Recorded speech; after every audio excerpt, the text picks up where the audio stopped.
Cannabis Common Sense, the show that tells the truth about marijuana and the politics behind its prohibition. Hello and welcome to another exciting edition of Cannabis Common Sense. Our show is a production of our nonprofit organization, THCF, or the Hemp and Cannabis Foundation, and its affiliated political committee, CRRH, or the Campaign for the Restoration and Regulation of Hemp. We have an exciting show for you tonight. Mr. Tim Pate will be providing musical accompaniment. Hey, Tim. And Don Dupay has an editorial for us, and we'll be answering your phone calls and questions in just a little bit. We have a lot of hemp news for you tonight on medical marijuana and some polling that is starting to go our way. And we have a new video called Hemplands and some excerpts from that, a new video out there about industrial hemp. So stay tuned, hang on to your seat, and let's bring on the dancing cannabis leaves.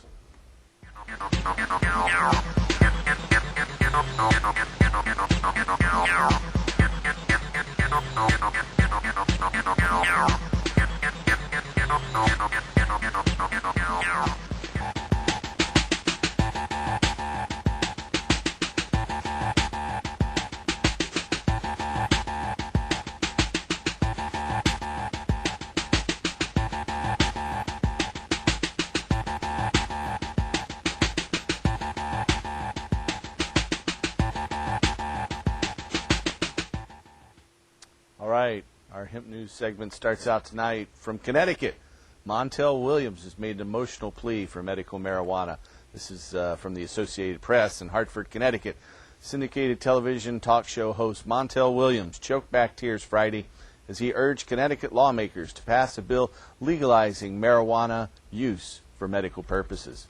Williams, who was diagnosed with multiple sclerosis in 1999, said he uses marijuana in various forms to help alleviate intense pain and debilitating symptoms.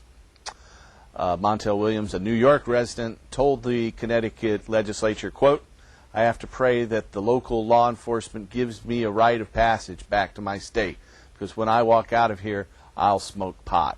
I have to stay ahead of the pain," Williams said, end quote. Lawmakers are again considering a bill that legalizes marijuana use for people suffering from certain debilitating medical conditions diagnosed by a physician. This year's version would allow residents at least 18 years old to cultivate up to 4 plants in a secure indoor facility. According to the Marijuana Policy Project, 11 states allow patients to use marijuana despite federal laws against it. A 12th state, Maryland, protects patients from jail but not from arrest. Connecticut already has a medical marijuana law, one of the first in the nation. Under the 1981 law, a doctor can prescribe the illegal drug to relieve nausea associated with chemotherapy and eye pressure from glaucoma. But the law is unworkable because under federal law, a physician who prescribes marijuana can be sent to prison and risk having his or her medical license revoked. Proponents said they're hopeful the bill will pass this year. It's already cleared one legislative committee. According to Connecticut Rep. Penny Biaggi, she said, quote, "I feel legislators are finally at a place where they want to act compassionately with this law." Biaggi, who said she risked arrest more than 20 years ago to get marijuana for her husband, who eventually died of bone cancer. Representative Marie Kirkley of Hartford, Connecticut, said she became a convert on the issue after 2 of her cousins recently died of cancer. She said both suffered from extreme pain. Kirkley Bay said, quote, "It took a life-changing experience to realize I was being small-minded on this issue," end quote. So that's out of Connecticut. We're glad to see Montel Williams out there, again, taking the forefront for medical marijuana patients. Our next story is from the Associated Press as well, and they say that alcohol and tobacco are worse drugs than cannabis and others. From Maria Chung, out of London in the UK, a new landmark research finds that alcohol and tobacco are more dangerous than some illegal drugs like marijuana or ecstasy and should be classified as such in legal systems, according to a new British study. In research published Friday in the Lancet magazine, Professor David Nutt of Britain's Bristol University and colleagues proposed a new framework for the classification of harmful substances based on the actual risks posed to society. Their ranking listed alcohol and tobacco among the top 10 most dangerous substances. Professor Nutt and his colleagues used 3 factors to determine the harm associated with any drug: the physical harm to the user, the drug's potential for addiction, and the impact on society of drug use. The researchers asked 2 groups of experts, psychiatrists specializing in addiction and legal or police officials with scientific or medical expertise, to assign scores to 20 different drugs, including heroin, cocaine, ecstasy, amphetamines, and LSD. Professor Nutt and his colleagues then calculated the drugs' overall rankings. In the end, the experts agreed with each other, but not with the existing British classification of dangerous substances, nor ours here in America. Heroin and cocaine were ranked most dangerous, followed by barbiturates and street methadone. Alcohol was the 5th most harmful drug, and tobacco was the 9th most harmful. Cannabis came in 11th. Near the bottom of the list was ecstasy. According to existing British and U.S. drug policy, alcohol and tobacco are legal, while cannabis and ecstasy are both illegal. Previous reports, including a study from a parliamentary committee last year, have questioned the scientific rationale for Britain's drug classification system. Professor Nutt, referring to the United Kingdom's practice of assigning drugs to 3 distinct divisions, said, quote, "The current drug system is ill thought out and arbitrary," end quote. He went on to say, quote, "The exclusion of alcohol and tobacco from the Misuse of Drugs Act is, from a scientific perspective, arbitrary," end quote. And that's what Professor Nutt and his colleagues wrote in The Lancet magazine. Tobacco causes 40% of all hospital illnesses, while alcohol is blamed for more than half of all visits to the hospital emergency rooms.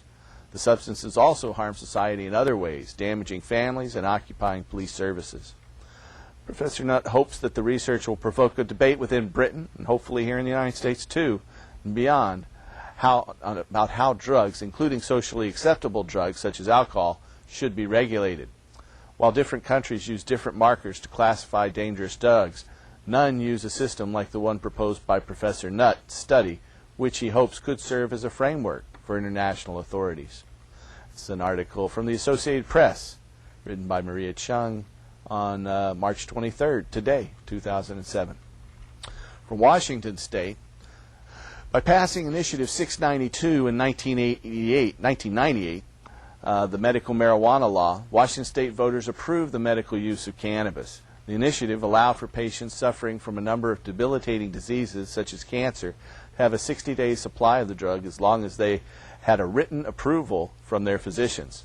However, there are a couple of problems with the medical marijuana laws in Washington and the 10 other states. One is that the U.S. Supreme Court has ruled that federal law making the use or possession of marijuana illegal under any circumstances trumps state law. The other problem in Washington State is what defines a 60-day supply. While the dispute between the federal and state laws governing marijuana is ongoing, State Senator Jean Cole Wells, a Democrat from Seattle, has sought to clarify the supply question and add new diseases the drug can treat by sponsoring a bill that made it out of the Senate by a 39-10 vote back on March 14th. Cole Wells added that she worked with the American Civil Liberties Union, or ACLU, and the Washington Prosecutors Association to help craft the bill. It's not the first time Cole Wells has tackled the issue in Olympia. She said, quote, "We've gotten the bill through the Senate many times," and added that some conservative members of the Senate insisted on adding some amendments in the latest attempt. In the end, it turned out pretty well, Cole Wells added. The passage of the bill in the State House of Representatives is another matter. House Speaker Frank Chopp is cautiously optimistic that a clarifying marijuana bill will pass, she said. But there's no guarantee, according to Cole Wells. There's always a challenge whenever you have marijuana in a bill, she said. The Senate bill calls for the State Health Department to decide by January 1st, 2008, what constitutes a 60-day supply based on, but not limited to, a review of available medical and scientific literature, consultation with experts, surveys of other states' best practices, and public input. Cole Wells thinks it's likely the State Department of Health will come up with a maximum 60-day supply of marijuana for patients, and the bill notes the amount can be increased with evidence of a qualifying patient's necessary medical use. Defining a maximum amount won't necessarily be easy, according to Joanne McGee, the state co-founder and director of the Washington Green Cross. McGee says, "We grow our own medicine for ourselves," end quote.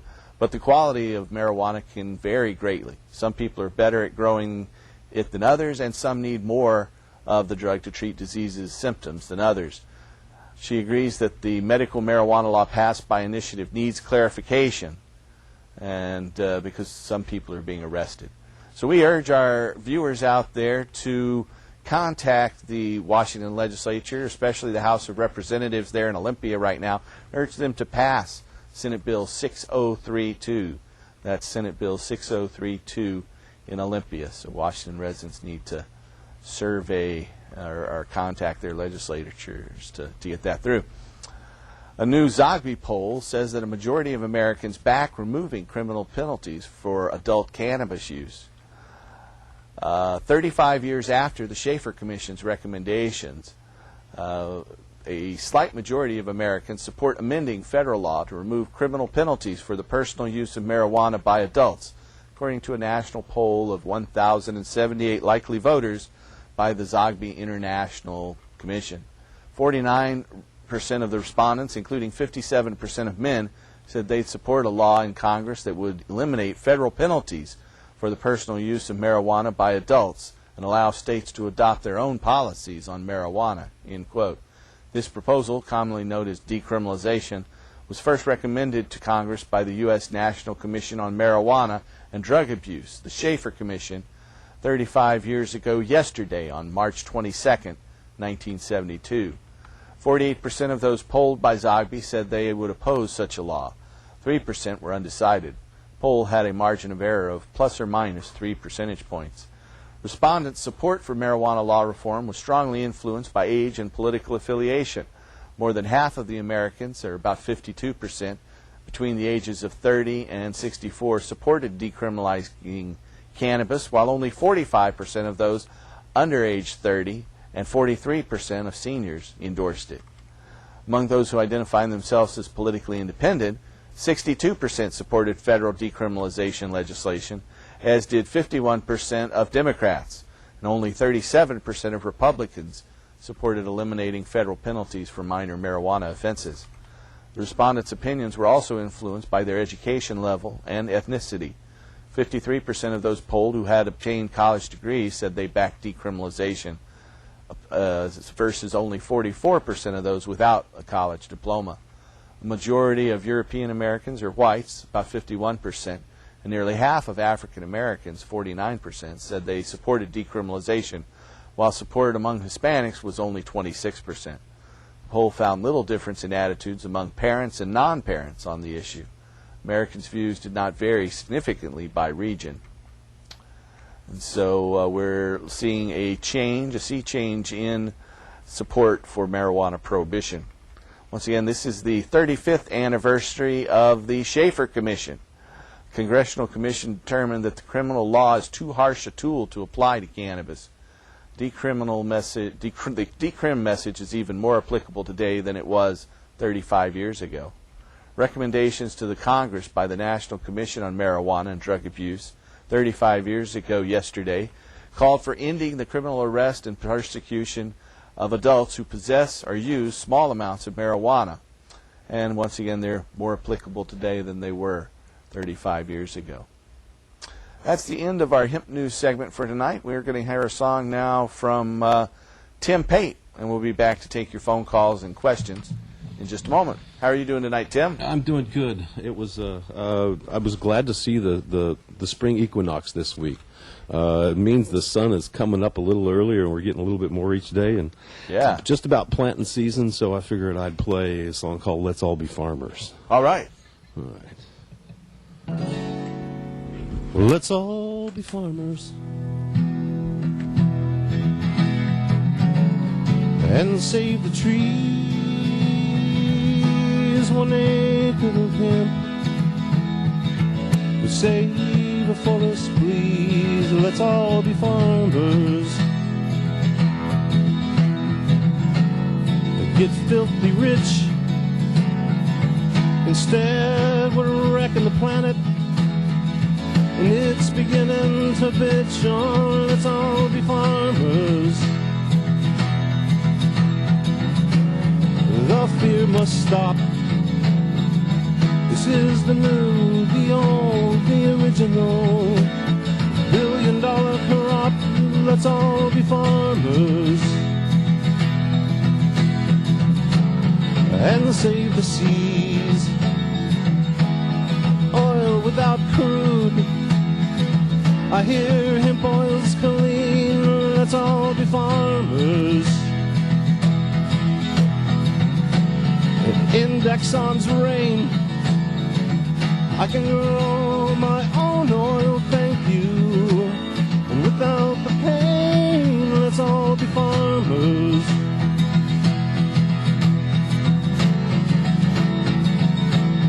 Let's all be farmers. Let's all be farmers.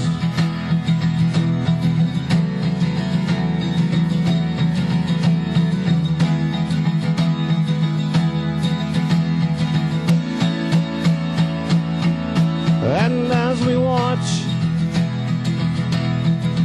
all that last tree fall, what will a cry be? But goddamn, oh, we could have had them all. Let's all be farmers.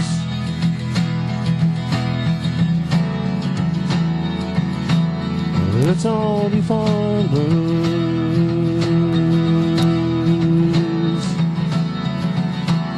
Let's all be farmers.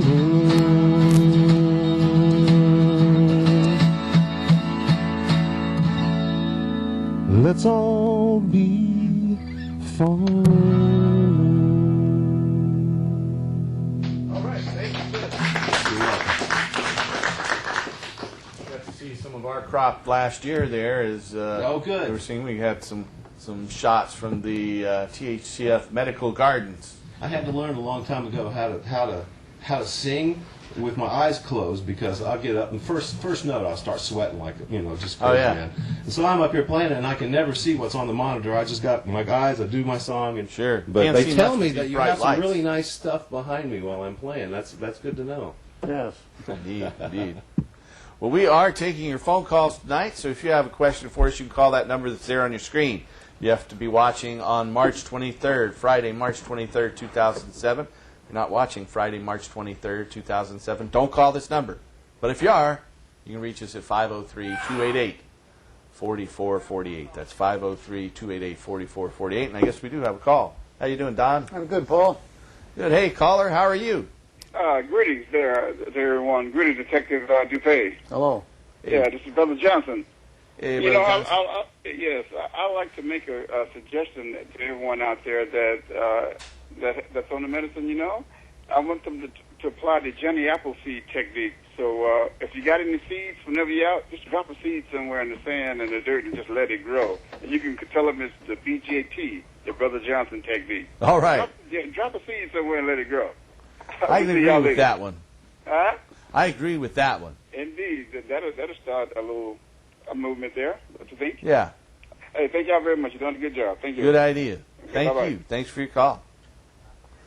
So if you're out there and you have a question for us tonight, give us a call at 503-288-4448. How are you doing this week, Don? I'm doing good, Paul. You talked a little bit about methadone as being one of the street drugs people have problems Yeah. with. I'm talking more More about, dangerous than marijuana, Yeah. for sure. We talk about methadone and the dark side of both of these pharmaceutical drugs. There are a lot of them. You know, you see these commercials for them, and then at the end, watch out, your head will fall off, and if you have an erection for more than 4 hours, go I'm a see a nurse. photographer. I just can't, I can't see going into the nurse and saying, "Nurse, help me." Anyway, I've joked about that one before. I guess we do have another caller. Hello, caller. You're on the show. Well, good evening, gentlemen. Howdy. How are you? We're doing okay. Well, you sure look nice and bright tonight. Hey, Don? Hey, thank you. How are you? Well, I'm good. I wanted to make a suggestion, if we can ever get anybody that wants to, come on TV, or if they can be filmed, I think we need to have kind of a segment every once in a while to really show, the conditions some of us are in, to really put the face on it. It's a good idea. You know, if my cousin suggested that, so I'll give that to my cousin. But you guys do a great job as it is, and I thank you so much. And the thing is, I just think that we need to see some flashes of pictures, like like Leroy, how you helped Leroy. That was just marvelous, and more of that if we can, because I think people really need to see that we're just common people that just want to, live a life. Yeah, exactly. Free from pain, or at least reduce the pain and cope with your day-to-day activities. Most excellent. Well, thank you, and I'll let other callers call in. Thanks, everyone. Thanks for calling, Ron. Bye-bye. Thank you. Well, our show is now back on up in Vancouver. It was a time where Channel 11, the local Portland cable access network, carried on up to Vancouver and Battleground and all the way down to Kaiser and out to Estacada, but they cut it off at the river, and we weren't playing in Washington until Don, a local activist, got us back on up there. So now I can say that we're on every Friday night at 12:30 a.m. So wait till just after midnight on Friday night, and on Sunday night it'll repeat at midnight. So it's kind of late, but that's the way it goes.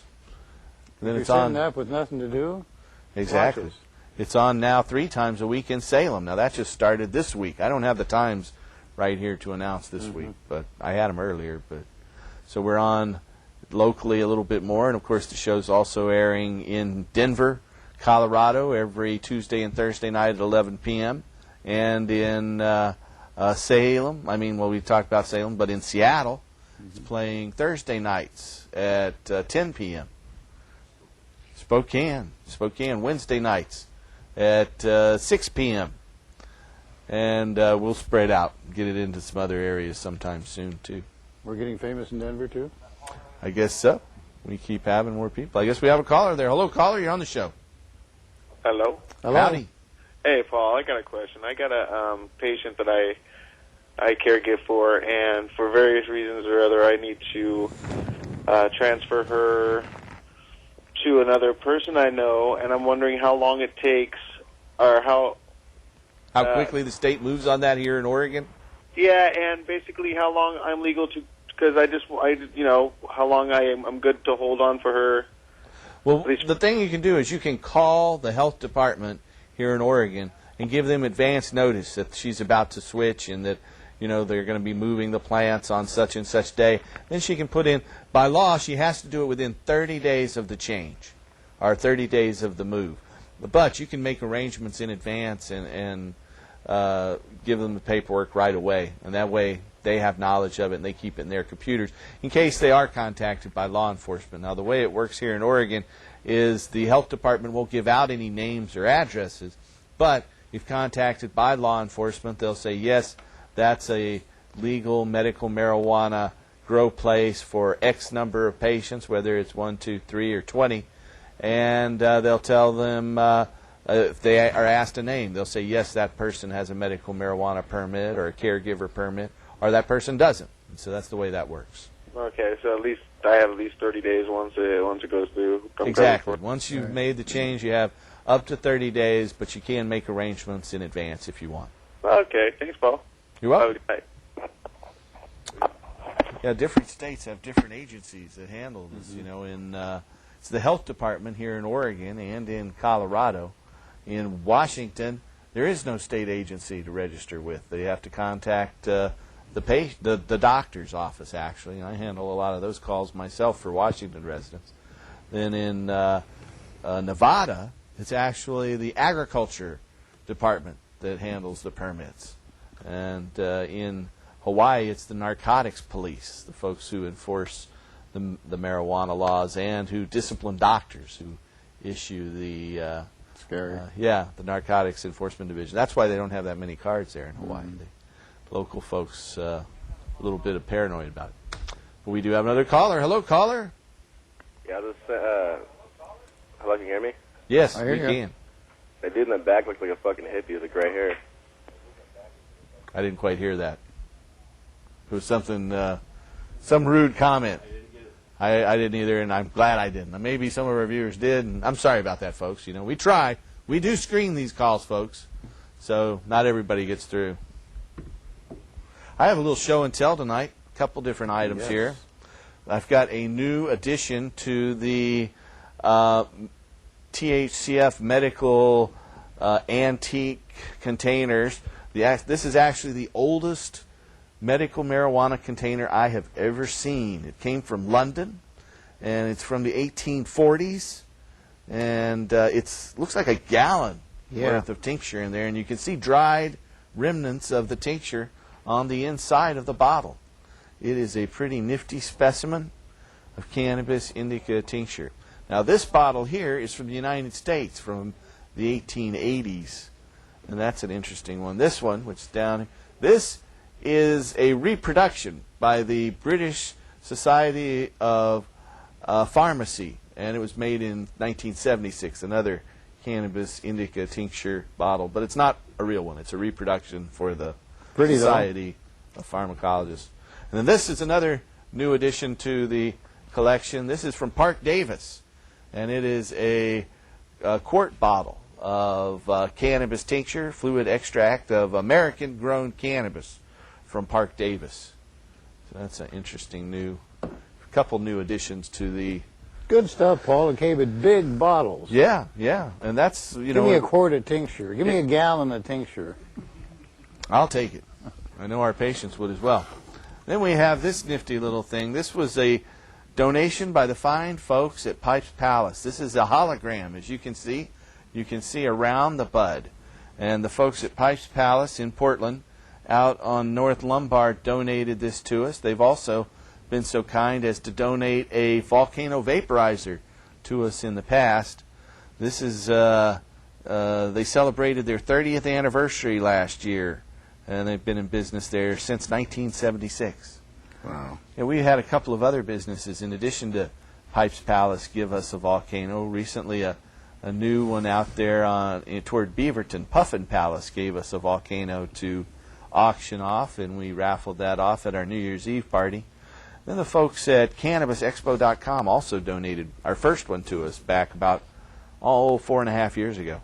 But I think this is pretty nifty. The way I've seen several holograms, but I've never seen a marijuana bud one before. So I want to thank Don and Patty there at Pipes Palace, and thanks for your long-term support for our community as well. And there's a nifty thing. Looks almost ghostly, doesn't it? It does, yes. Okay. Well, if you're out there and you have a call for us tonight, you can call us. That number there on your screen. It's 503-288-4448. It's 503-288-4448. And I think we have another caller. Is that right? Hey, caller. Hello. Hi, I love your show, Paul. It is thank you. Awesome, and I love Don DuPay's information as well. Thank you very much. Thank you. I was wondering, please, where we could bring our stalks and stems from our garden when we're done with our harvest so that they can be made out of paper products and such. Well, I'm really glad you asked that question, because I've been meaning to mention this on the show, and I always forget because there's so much going on. But you can bring them to our office at 105 Southeast 18th Avenue, just one block south of Burnside at the corner of 18th and Ankeny. We are gathering stalks and stems of any size, from big to little, and we're going to, sometime in the next couple of months, put together a paper-making display. We'll have some clips of it on the show, but we're hoping to get lots and lots of stems. So if you're out there and you're wondering, what am I going to do with all these stems, bring them on down to our office at 105 Southeast 18th here in Portland, and we'll be making some high-quality hemp paper soon. Thank you. Thank you. Thanks for that question. I appreciate that. You guys are awesome. All right. Thanks. You know, there's a number of conditions that qualify for medical marijuana, and sometimes we don't run through them. The folks out there wonder what they are, and so we'll have to tell you. You know, the number one qualification that most people have, I would say 60 to 65% of patients qualify with chronic pain. The largest group of those are for degenerative disc disease, where the discs in their back and the cartilage between them are degenerating. But there are many other painful conditions, and anything that causes chronic severe pain can qualify for medical marijuana. Also, chronic and severe nausea and gastrointestinal ailments go into that category in terms of IBS, or irritable bowel syndrome, Crohn's disease, GERD. Any of those will qualify, as does glaucoma and seizure disorders such as epilepsy, spastic conditions like multiple sclerosis, neurodegenerative diseases like Parkinson's and Alzheimer's, and of course cancer. All of those qualify for medical marijuana. And if you or a loved one think you might benefit from medical marijuana, we have a physician referral service. We'll be happy to help you. In the Portland area, the number to call is 503-235-4606. That's 503-235-4606. Up in Seattle, we have a Seattle number, and that's 206-878-1701. Once again, that's 206-878-1701 for the folks up in Seattle. Then in Denver, we have a Denver number. It's 303-403-9996. That's 303-403-9996. But you know, we have doctors all across the West, from California, Oregon, Washington, Hawaii, and Colorado, that we can refer you to. And if you're outside of Denver, Portland, or Seattle, you can call our toll-free number at 1-800-723-0188. That's 1-800-723-0188. I guess we do have another caller. Hello, caller. You're on the show. Hey, Paul. How you doing? Real well. How are you? Good. I just had a quick question about, I have my card and I'm a grower, and I have a full log of 4 patients. Mm-hmm. And my wife is also a card holder, and I was just wondering if on the same premises, if we could have 2 sites. Yes, you can. So she could have 4 patients, and I could have 4 patients on the same address? That's true. That's true. You know, the way the law is written, I am actually a caregiver for about 25 patients right now. Yeah, I've heard you say that. And so it's limited if you're not a caregiver. The way the law has been interpreted currently is if you're not a caregiver and you're not a patient, you're limited to taking care of 4 people, just as the person responsible for the grow site. Mm-hmm. But if you're listed as a caregiver or as a patient, then those limits don't apply. Okay, so if my logbook is, I got 4 patients, like I said, so should she take them on as caregiver or as person responsible for a grow site? You know, I would recommend as both. You know, the same. You can have up to 3 different people that you can name. The patient can name either a caregiver or a person responsible for the grow site. Those 2 can be the same person, but they don't necessarily have to be. Okay. Okay, thanks very much. You're welcome. Thanks for everything you guys do. We're glad to do it. Thank you. So. Thanks for watching. Have a good one. Bye. Yeah. We have that interesting film clip now we're going to run. It's from a new video called Hemp Lands, about industrial hemp. It's about an hour and 60 minutes, but we're only going to see the first 3, but we'll be showing future clips on this show, so stay tuned. And here is Hemp Lands.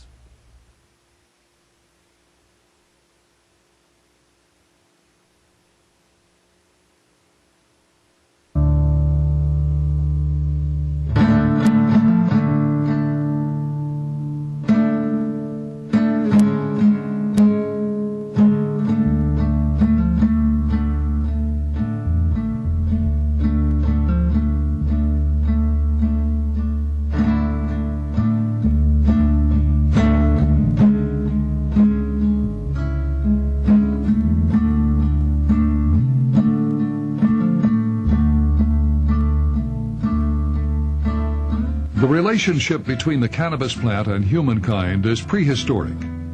Believed to have originated as a wild plant in Asia, it was present at the very beginnings of agriculture and has been in our service ever since. The small seed of the cannabis plant is a highly nutritious food and also produces a high-quality, multi-purpose oil. Its stalk is the source of a durable fiber which helped provide the raw material for clothing the earliest human communities. Hemp probably is the oldest crop of multiple use benefits to humankind, as far as we understand it. You could eat it, and you could wear it, to say the least. Hemp seed is the #1 most nutritious food you can put in your body. Gruel is hemp seed and water. Entire civilizations have subsisted on it for times of famine. The smoking or ingestion of the budding parts of the cannabis plant for their euphoric effects has also played a part in our history as social custom, medicine, and as a religious ritual. The Scythian warriors coming out of Mongolia and the steppes of Europe over there carried this herb into battle with them. It was both a medicine and a relaxant, and they found Scythian princesses buried with it in their pouches alongside their weapons and their horse. Cannabis sativa has been used all over the world by a wide variety of cultures in a wide variety of different countries. It's by no means anything unique to the United States. And so I think as people began to use cannabis sativa in a wide variety of ways, they began to notice that there were really a lot of distinctive different uses, one for industrial purposes. So a lot of varieties were specifically bred for industrial uses, primarily for the fiber and the oil that came from the plant. Whereas other cultures were more interested in using cannabis sativa for other more personal uses or cultural purposes, and that would be those varieties that have the higher THC content. Our own language reflects the dual nature of the cannabis plant and reveals a certain disconnect between the two aspects of the same species of plant. Hemp is the common name for the once important fiber crop, which was cultivated in North America beginning with the arrival of the Europeans. The word marijuana, which originated in Spanish-speaking America, conjures a very different image and history. In the lexicon of contemporary American slang, there is no shortage of synonyms for this word, which refers to the plant first criminalized by the federal government in 1937, known variously as pot, grass, weed, smoke, and reefer.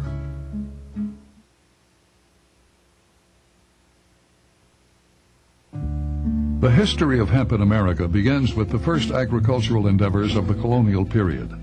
Hemp had been an indispensable article of trade throughout Europe since earliest times, and had been used virtually all over the world to make all types of fiber-based commodities, from clothing to fishing nets to writing paper. In England in the 14th, 15th, and 16th century, there were provinces and areas of England where it was mandatory that the people grow some block of hemp for the kingdom. Despite the need, a less than prolific... Hey, that was from Hemp Lands, a new video out there from folks at UFO TV. And I think it's pretty interesting. We'll have to play some more clips of that in the near future, but they've got a lot of great interviews in there. Growing hemp for the kingdom. I just got it today. I haven't even seen it yet, so you guys can watch it with us. I guess we do have a very patient caller. Hello, caller. You're on the show. Oh, hi there. Paul and Don. Howdy. Hello. Wow, it's kind of weird because there's a time delay between watching Yep, there is, so don't be listening to that TV. I got it turned down. I know how that is. Well, I had a question about process. I have asthma, have had asthma all my life, and I've been considering getting a medical marijuana card, and I've tried it a couple of times, and in very small amounts, it clears up my lungs, but I've been told that if you do a vaporizer, it's better. But I've never actually had enough to really try out a vaporizer and all that. But I went to Portland State University, the clinic there, and I have a copy of my diagnosis, and it says, yes, he has asthma, et cetera, et cetera. Now, is that equivalent to having gone to see a doctor about my condition, or do I have to see another doctor that recommends cannabis for the condition? To get a medical marijuana permit, you have to have the doctor fill out a physician statement. And it has to be either a medical doctor, MD, or a doctor of osteopathy, DO. So that has to be turned in to the state with payment to the health department. Then the health department sends out a verification letter to that MD or DO, the doctor who signs it, and says, is this your patient, and did you recommend medical marijuana? The doctor has to sign that and send it back in to the health department. Then the state issues their authorization permit or state cards. So I should call your offices and get signed up with the referral and all that. Yeah, we'd be happy to help you in that way if you like. But, we're always happy to see other doctors participate in the program. So once you know how, maybe you can get another doctor to do it, or if you want, you can come back and see one of the other doctors who are specializing in cannabis recommendations. Okay, that sounds good. I'll do that. Another question I had was, how can I help out? I mean, you know, like physically do stuff? Well, you know, that's a good question. That's a good question. We have a lot of different things going on. We have this big hemp stock festival that's coming up in September. We're negotiating right now. It looks like Tommy Chong is going to be our MC. Cool. We haven't finalized the contract yet, but it's in negotiation. It looks like Tommy Chong's going to be there. Most of the bands that played last year want to come back this year. We have a new band called Human and the Other Humans. It has a great song about hemp out there that you can see on our MySpace page. If you go to MySpace THC Foundation, and you can check that song out. And so they'll be playing at our Hemp Stock Festival. So contact us about volunteering at the number that's there on your screen, 503-235-4606. Then I want to urge you, if you're an Oregon citizen, to contact the state legislature. You know, right now there are 2 bills in the legislature. There's a good one and a bad one. The good one would set up state gardens where patients who are low income or who haven't been able to harvest their crop yet can get medical marijuana through Oregon State University Garden. That's Senate Bill 767, introduced by Senator Tony Morissette. Once again, that's Senate Bill 767. Just think of the big planes, 767. That's the one we want to fly.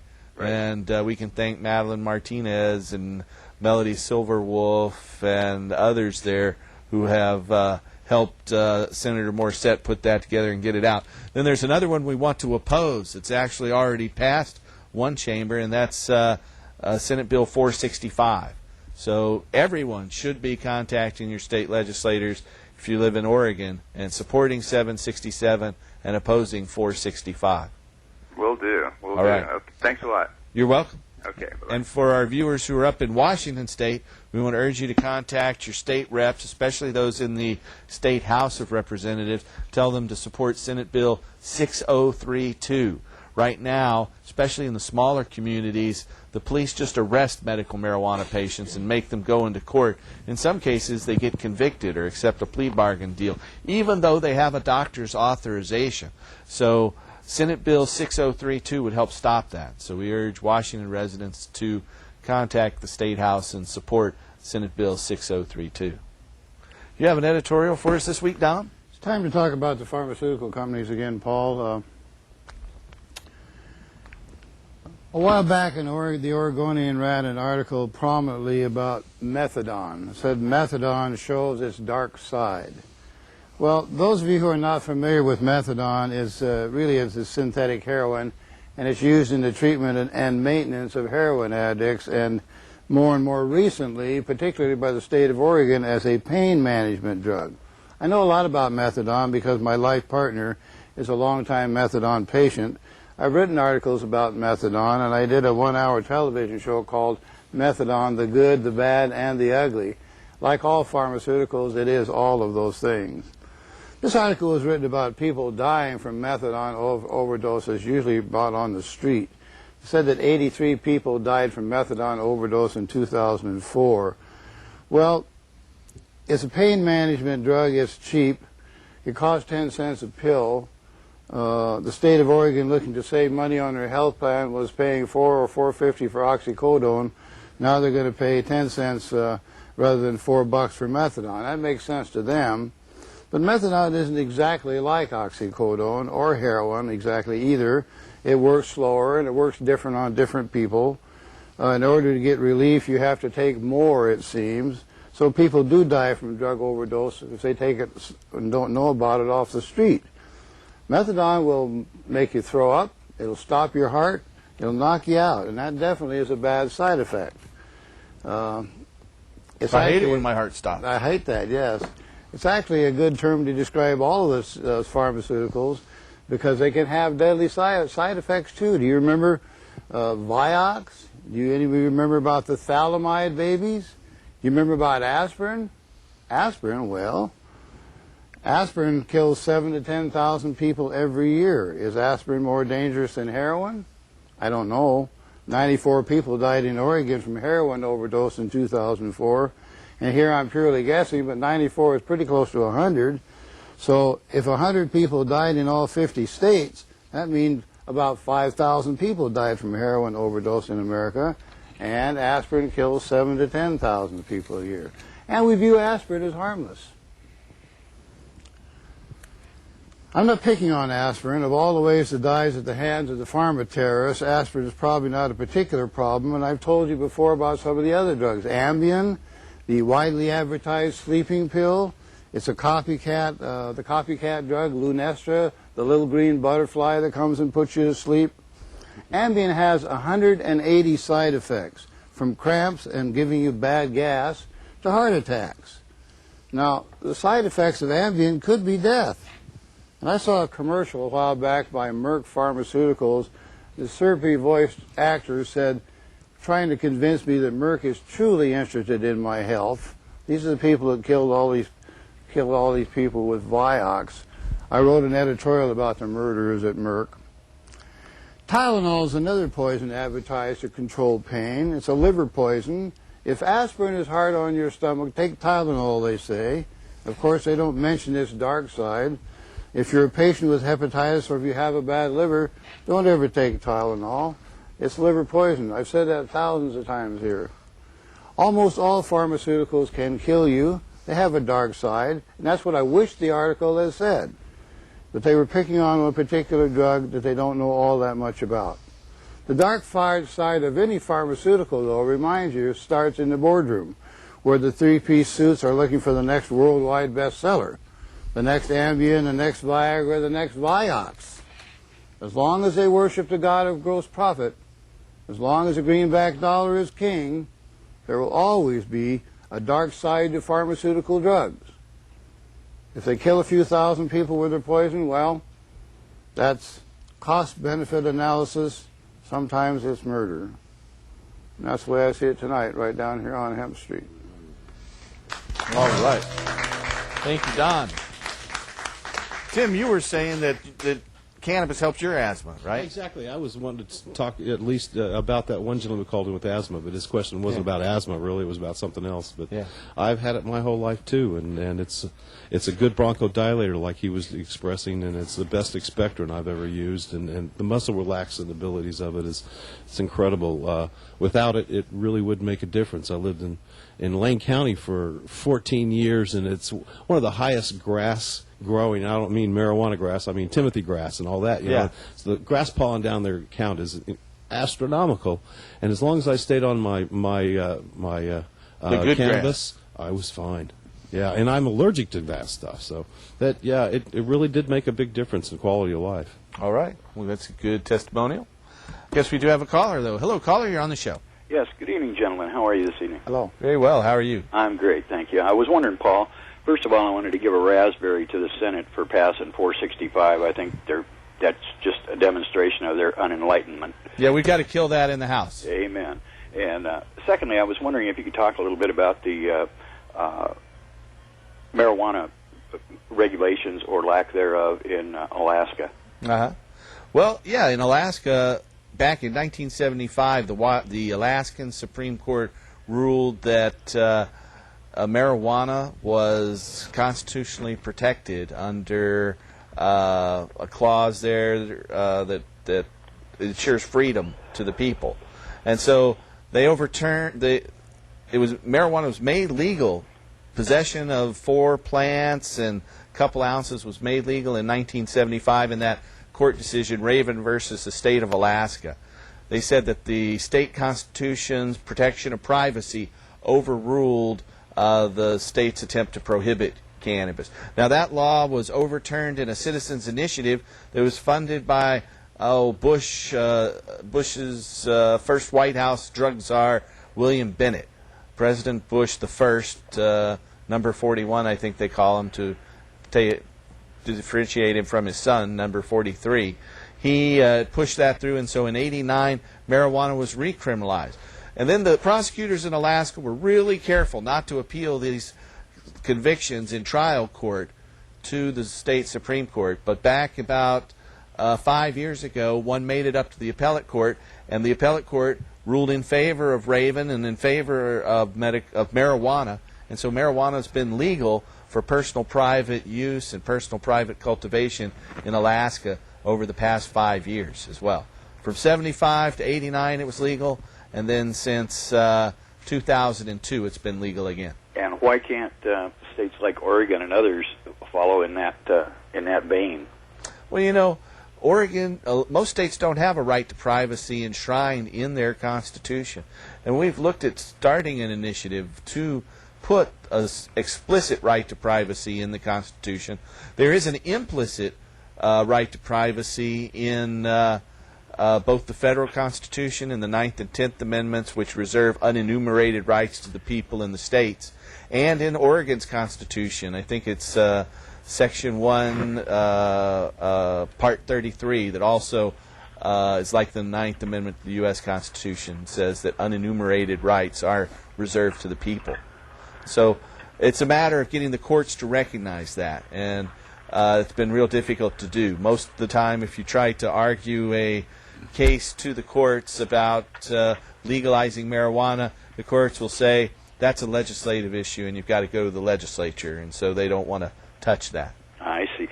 Finally, I was wondering also, as regards marijuana for medicinal use, if a person got a card in Oregon, does that make it legal for them in Washington, or vice versa? If they get a card in Washington, does that make it legal for them to grow in Oregon? Well, you know, technically, no. Technically, only the state of Montana recognizes cards from other states. The state of Montana has a clause in their medical marijuana law that says if you have a permit for medical marijuana from any other state, you're good in Montana too. However, on another note, I can say up in Washington, my Oregon card has been recognized, and I've had police let me keep my marijuana and not bother me and let me go on my merry way on a couple of different occasions. So it really depends when you're in other states on the officers who encounter you. And if they don't like it, then you're going to have to fight. And if they do, you're lucky, and they're going to let you go. One final question, and that is, I've heard that if a person has a medical marijuana card, if they have a concealed carry permit, it will be revoked. No. No. John here has a concealed carry permit. Now, I've heard in a couple of cases where that's happened, but it's not. Those people appealed it and got their concealed weapon permit back. Okay. Thank you so much, and God bless you guys. Yeah. Bless you too. Thank you for watching. Whole series of good questions there. Very good questions, yeah. Yeah. You know, in some cases, if you see a doctor who's licensed in other states, that might carry extra weight as well. I know one doctor in particular who's licensed across several state lines, and so the fact that he is helps. I know this Washington physician is also licensed in California.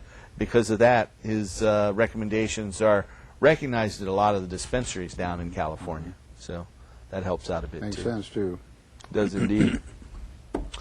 So I want to remind our viewers that if you have stems or extra stems out there we can use in our paper making process, just contact us at the Hemp and Cannabis Foundation, or you can bring them to 105 Southeast 18th Avenue.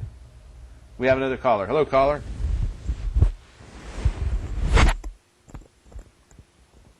My microphone fell. I think that's the first time in 400 shows that's... Hello, caller. You're on the show. No, no caller. No caller. Well, that happens sometimes, doesn't it? What Well, other we can things tell these we people got? about our growing classes, Paul. Yeah, that's good. We have these classes on advanced growing and beginning growing and making medical grade hashish. I think we might even have a graphic we can pop up on the screen about that. But we're offering those classes every month to people, and patients in particular. So if you are a medical marijuana patient and you need help to learn how to grow, we have beginner classes and advanced classes. We're just starting to offer an outdoor cultivation class as well. There's also one on making medical grade hash, as we said. So those are some interesting ones out there. They're fun classes, too. You know, one guy was asking about volunteering.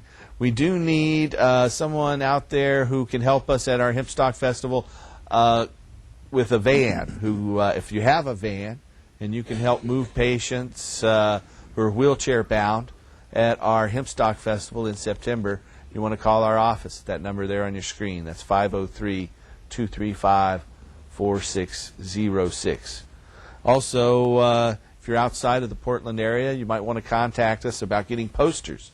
We have posters for the Hemp Stock Festival that we'd love to get out there and circulate so more and more people will hear about it. So that's another couple of opportunities. Well, we're about wrapping up here, down to about 4 minutes or so left. Is there anything you want to say in closing, Don? Well, I think it's probably time for me to tell the hepatitis people that you are all qualified for medical marijuana, particularly veterans out there. There are so many that have hepatitis that aren't in the program. Please come and join the program. If you have hepatitis, you have an eating disorder. You have an eating disorder, and marijuana will help you. It's one of the worst problems I have with hepatitis is the eating problems. Well, that's one of the worst things for me is that it increases my appetite. I don't need that. I wish I could give you some extra weight, Don. But if you're out there and you need a doctor's referral, we have doctors in California, Oregon, Washington, Colorado, and Hawaii who can help you get a medical marijuana permit. Call us for a physician's recommendation at 503-235-4606. And our 800 number is... there's the Seattle number. It's 206-878-1701. The 800 number, there it is. It's 1-800-723-0188. Boy, those CGs are just popping up there a little too fast for me. Once again, 1-800-723-0188. And we can help you get a permit if you have a qualifying condition. I want to thank all of you for watching. I'm going to let Tim Pate close out our show with another one of his fine songs. Thanks for watching. Tune in next week and help us restore hemp. Restore hemp. Yes.